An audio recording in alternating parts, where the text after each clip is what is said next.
Most of the people that are selling their Bitcoin right now in this bear market have absolutely no idea what Bitcoin really is. You see, they don't really understand what the multitudes of spiritual soundness in finance really look like, and what Bitcoin is actually potentially capable of in the long term.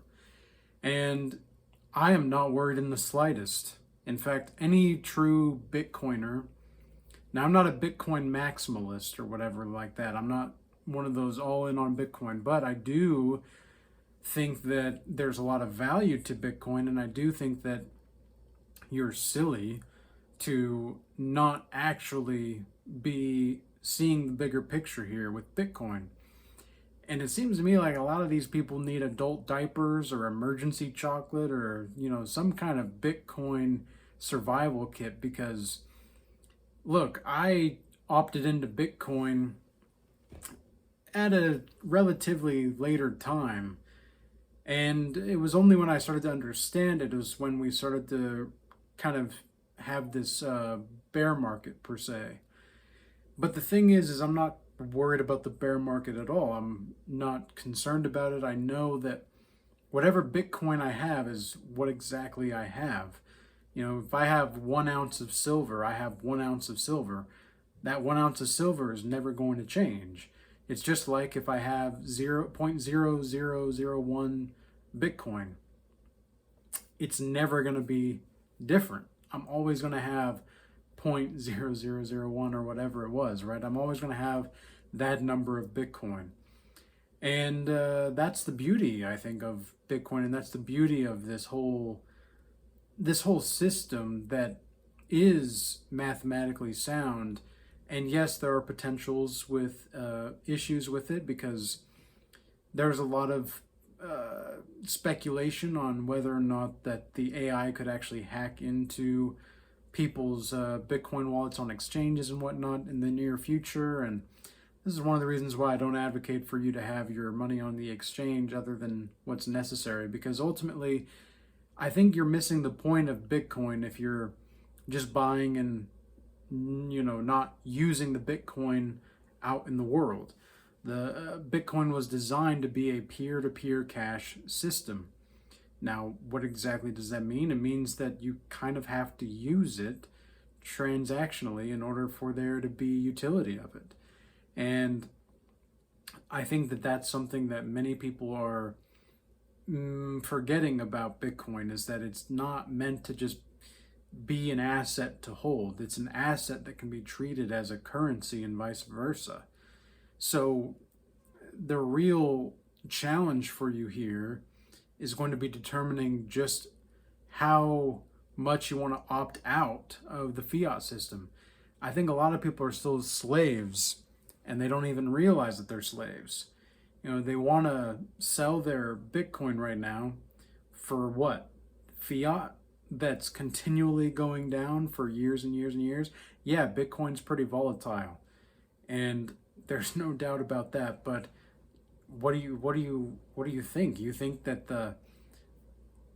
the consistent deflation of the value and inflation of the currency of the U.S. dollar, for example, you think that's a better option long term? You really think that? I'd rather have volatility where, yeah, you know what, it seems like Bitcoin is kind of like a crazy toxic X, the way that it behaves, but very sporadically and chaotically, but that's freedom.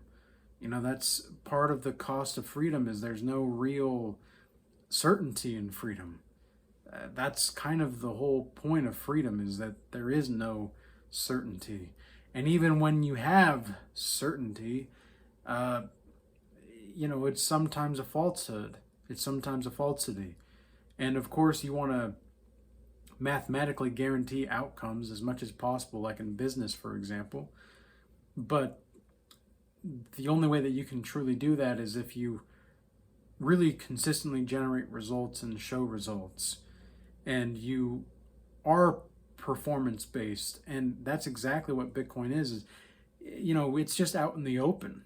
People just see the volatility out in the open. They don't actually see the volatility and the decline of the value of the dollar for the last 100 years or so. They don't see that decline. They don't see it because, well, I mean, why would they? It's very interesting because, let's say, even 25 years ago, $100,000, 25 years ago, geez Louise, I can only imagine. I mean, it'd probably be about $150,000 now, something like that. And the reason being is because even just 5 years ago, your purchasing power with $1,000 is the same type of purchasing power with $125,000 today.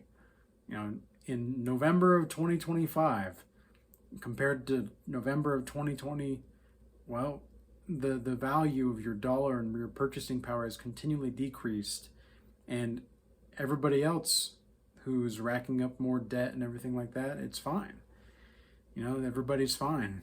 But you yourself, you don't have the assets and you don't have the ability to see the liabilities within the currency that you're even using. So,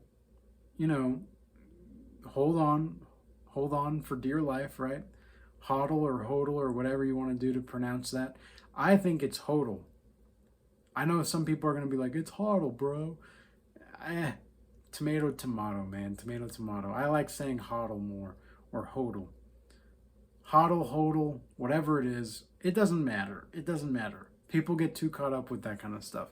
It's not a big deal. Tomato, tomato. But ultimately, guys, I hope that this video was useful and insightful for you. Just gave you some food for thought.